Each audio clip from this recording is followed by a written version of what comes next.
Lexi, Kuya, sinugod mo daw si Vanessa? Kuya, she attacked Mama. And now Mama is missing. Hindi ko makontak, hindi rin sumasagot. Ate Vanessa must pay for this. Tagal nyo nang kakilala si Vanessa. Alam nyo hindi niya magagawa yan. But I heard Mom say na ini-stalk siya ni Ate Vanessa before she went missing. Sino pang sisisihin ko? Tumigil na kayo.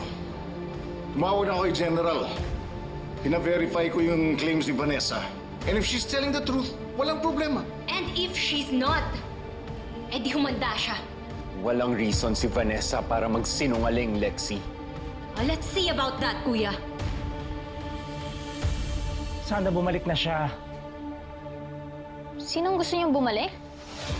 Si Mama. Nawawala daw siya. Ikaw, Angel, kailan mo huling nakasama si Madam Sylvia? Nung dumalaw siya dito, nung inaway niya kami ni ate, Saan ka galing? kasama ko si Kiara. Saan ka pumunta? Anong ginawa ninyo? Ano to, interview?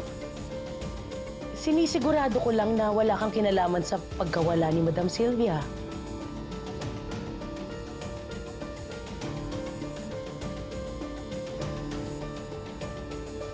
Gusto niya malaman yung totoo? O, sige. Aamin na ako. Ako ang dahilan kung bakit nawawala si Ma'am Sylvia.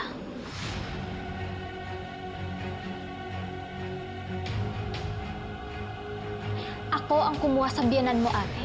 At dahil doon, wala nang gugulo sa'yo. Dahil wala na siya.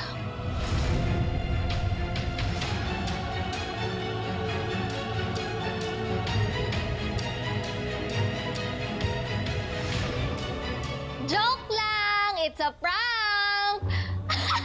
Takot na takot? Takot na takot? Ano ba? Seryoso ba? Wala akong kinalaman dyan! Ano yung mga mukha nyo? Sana makita niyo yung mga mukha nyo. Angel, hindi yan magandang biro. Ate, sorry na. Kasi naman hindi ko naman alam kung anong i-react ko dyan sa sinasabi ni Lorraine. Ba't dinadamay niyo ako dyan? Pakialam ko kay Ma'am Sylvia. Mukha niyo po. Mag-hi lang ako kina Luigi.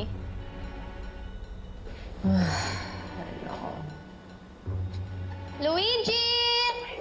Mikay! In fairness ha, acting na acting. Method na method. Kung tignan ako maniwala. Na-meet mo na ba yung Kiara? May number ka ba niya? I-verify ko lang. Anong kinalaman ni Kiara sa pagkawala ni Mama? Tsaka bakit mo ba pinagbibintangan si Angel? Well, at this point, anybody could be a suspect. Sinabi na nga ni Angel, di ba? Kasama niya si Kiara. Alam mo, Lorraine, thank you sa concern mo. Pero walang matutulong kung mambibintang lang tayo dahil lang sa hinala. Imbes na magturuan tayo, magtulungan na lang tayo. May point siya.